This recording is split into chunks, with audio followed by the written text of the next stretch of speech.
Hello, ladies and gentlemen, and welcome to the Ark. With the decline of belief in God and the divine creation of man from dust, the theory of evolution has become the prevalent origin story of man. Many view evolution as a bleak reality. All divinity, all meaning, has been taken from the story of our origin. The idea that there could be a concrete meaning to human life has been made laughable. By mere chance we were made. By mere chance we live, and by mere chance our species will one day slip quietly into extinction. But today we know that evolution does not work by chance alone.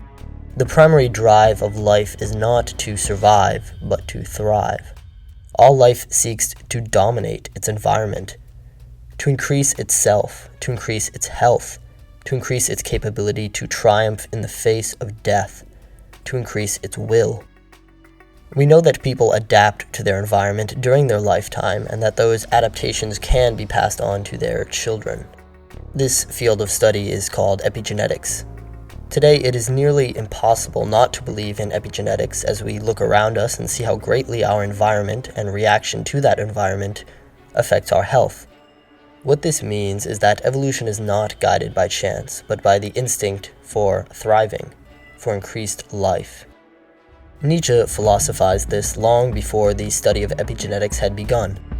He criticized Darwin's model of evolution for excluding the possibility of an organism passing on acquired traits, and thus actively adapting to their environment rather than passively reacting to it. He wrote, "Life is an instinct for growth, for survival, for the accumulation of forces, for power." Nietzsche called this life instinct the will to power. This is not the will for political or superficial power, as it is often interpreted. It is the will of all living creatures to thrive. Viewing life through this lens changes the meaning of evolution and transforms nature once again into the mythological Great Mother, with her dual aspects of generous provider and cruel destroyer. It is nature's cruel hand which has reared us. As much as she has given, she has also taken away. Nietzsche wrote, "The discipline of suffering, of great suffering.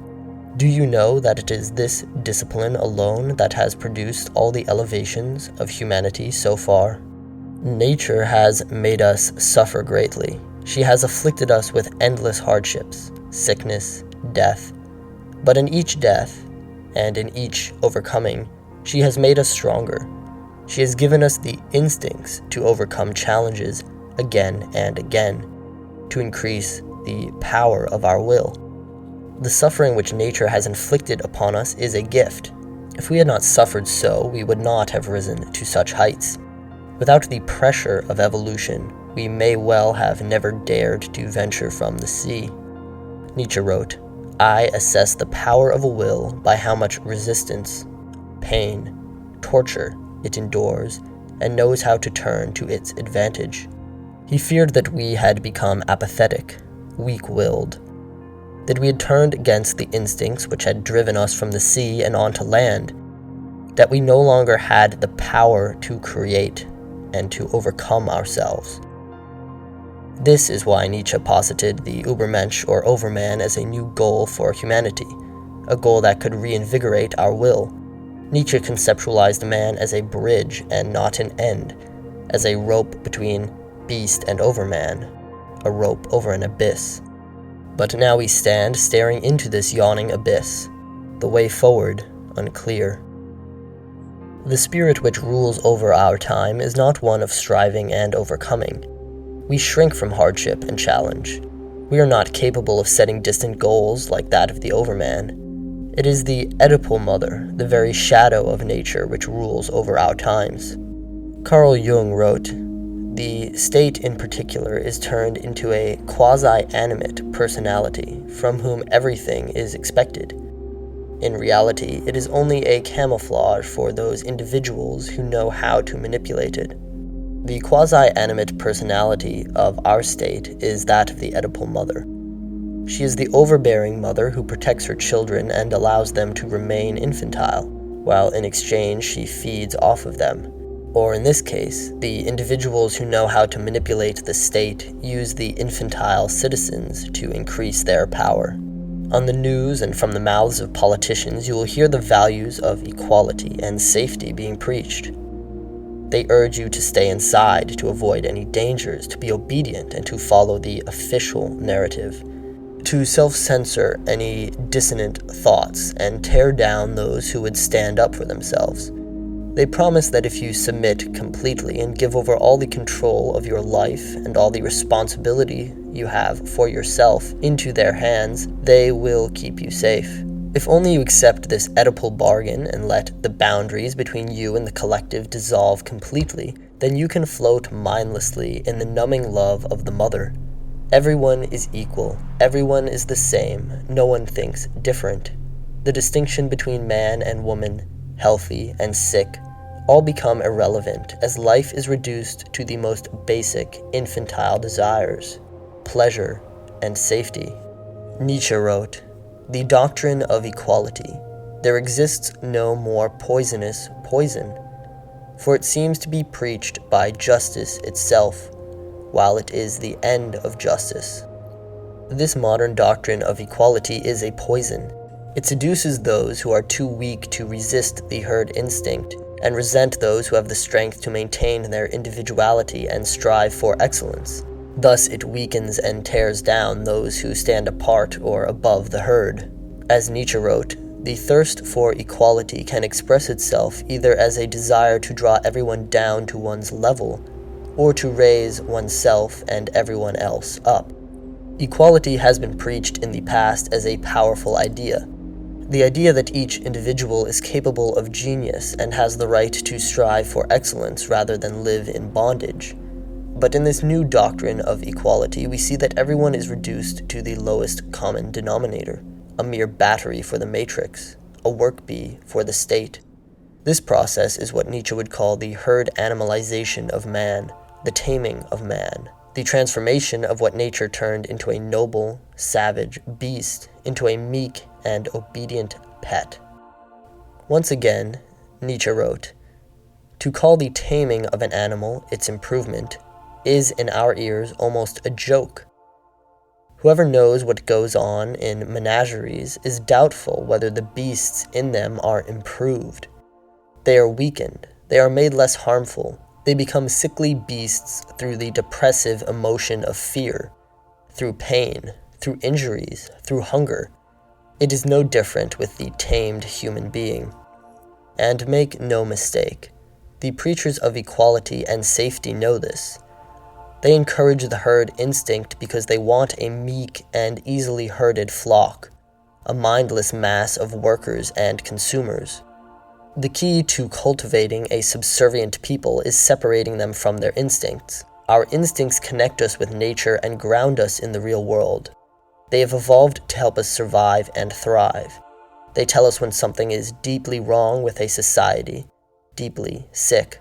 So it is vital that a people be isolated and separated from their instincts if they are to be controlled. The most efficient way to accomplish this is to promote ideologies which are anti-nature, anti-instinct, anti-body, and anti-world in general, so that people lose all grounding in themselves and their instincts are easily manipulated and repurposed for profit and control. Notice how the most popular ideologies of our time preach escaping the confines of biology, throwing off all restrictions, all challenge, all hardship, all suffering.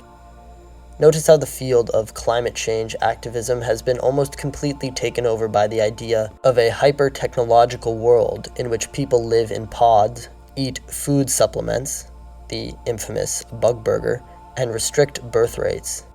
This is not a return to nature. And at the center of this anti-nature frenzy is the internet. It is the central control system for humanity's growing hive mind. The internet, conceived of as a personality, as an organism, as the devouring Oedipal mother, promises that you can escape your biology and the suffering of the world, that eventually you may be able to even upload your consciousness to the machine and leave the prison of biology and the world completely behind. Enter the Metaverse. The metaverse is essentially the Matrix, but voluntary. As we become increasingly detached from our instincts, as our will weakens and becomes less capable of striving and overcoming, many are pushed further and further towards digital escapism. They long for the comfort of the pod, of the womb. They will go willingly into the matrix. In fact, the word matrix means womb or uterus in Latin. When we use the internet, we are entering a type of womb, a place of limitless potential, where we can be anything and do anything, despite the restraints of material or biological reality. This is especially the case when reality is completely overridden by a simulation, such as with VR. A young boy who uses the internet is protected from reality. He can keep the freedom, malleability, and limitless imagination of a child. Every psychological and instinctual need is met as he suckles at the teat of the digital mother. He gets to remain a boy indefinitely, and never has to go through the painful process of proving himself in the real world and becoming a man. Thus, when men engage with the internet, they are often acting out the myth of the Oedipal mother and the son lover. They are allowed to remain infantile, to remain in the womb, and in exchange they feed the digital mother with their time and attention, and channel their instinctual and sexual energy back into her instead of out into the world. In his book, The History and Origins of Consciousness, Erich Neumann describes the Ouroboros, unconscious stage in the development of a young man's consciousness when he has not yet separated from his mother. If he is unable to do so, he meets his death as the infantile son lover who is consumed by his mother. Neumann writes, "It is the stage of complete impotence against the Ouroboros mother and the overwhelming power of fate, as we still find it in Greek tragedy, and in particular in the figure of Oedipus. Masculinity and consciousness have not yet won to independence, and the Ouroboros incest has given way to the matriarchal incest of adolescence. The death ecstasy of incest is symptomatic of an adolescent ego not yet strong enough to resist the forces of the Great Mother." This perfectly sums up the psychology of modern man. Our society has regressed to an infantile stage. But as long as we remain embodied, there is hope. Though we may be separated from nature and from our ancestral, historical, and cultural context, our instincts hold the wisdom of millions of years of evolution and hundreds of thousands of years of human striving. As Carl Jung wrote, "Most of our difficulties come from losing contact with our instincts, with the age-old forgotten wisdom stored up in us. This is why it is integral that we remain embodied, that we maintain control of our body and its integrity. If we give control of our biology over to the government and to corporations, if we allow them to regulate our bodies and roll out mandatory updates as if we are nothing but software systems, then we will quickly find ourselves in hell with no way out, reduced to being a battery for the Matrix, a lump of flesh in an Amazon-owned pod, with our consciousness drifting through endless VR chat rooms in the Metaverse. Thus we will live out the end of our days, having succumbed to the pull of comfort and escapism, of the nihilistic desire for complete and total bliss and dissolution of the self, for death. I say no to this future. We must reject the cult of this digital Oedipal mother, this quasi-animate personality, to use Jung's words, who encourages weakness and degeneracy on behalf of the governments and corporations who know how to manipulate her. We must return to our real mother, nature, who encourages strength and rewards courage. With open arms and yearning hearts, we must embrace suffering, pain, hardship, and triumph. When we choose to say yes to life, when we choose to affirm life, existence is redeemed in spite of suffering and death, or dare I say, even because of it. A healthy spirit grows from a healthy body as a plant from soil. The human form is nature's best work, and her artistry is unmatched. The human form is raw and powerful, yet delicate and graceful. Nobility and beauty radiate from us. As Prometheus first sculpted us from clay, as God formed us from the dust of the earth, as nature shaped us from the algae of the sea, it is our duty to continue to sculpt ourselves with suffering, hardship, and overcoming.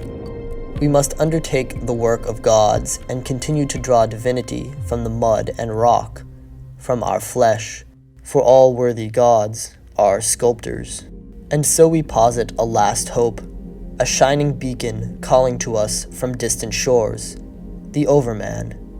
In Thus Spake Zarathustra, Nietzsche wrote, I teach you the Overman. Man is something that shall be overcome.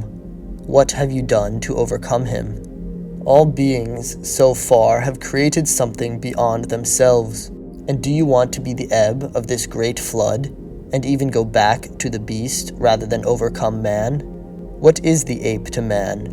A laughingstock and a painful embarrassment. And man shall be just that for the Overman, a laughingstock or a painful embarrassment. Behold, I teach you the Overman. The Overman is the meaning of the earth. Let your will say, the Overman shall be the meaning of the earth. I beseech you, my brothers, remain faithful to the earth, and do not believe in those who speak to you of otherworldly hopes. Poison mixers they are, whether they know it or not. Despisers of life they are, decaying and poisoned themselves, of whom the earth is weary. So let them go. We are now confronted with the most fundamental struggle of existence, the instinct for life and ascension against the pull of death and entropy. Will you affirm life despite the suffering? Will you accept the challenge which nature puts before you? Or will you say no to life and seek out the bliss and peace of annihilation? That the earth be not a tomb, but a birthplace. Let this be our final hope.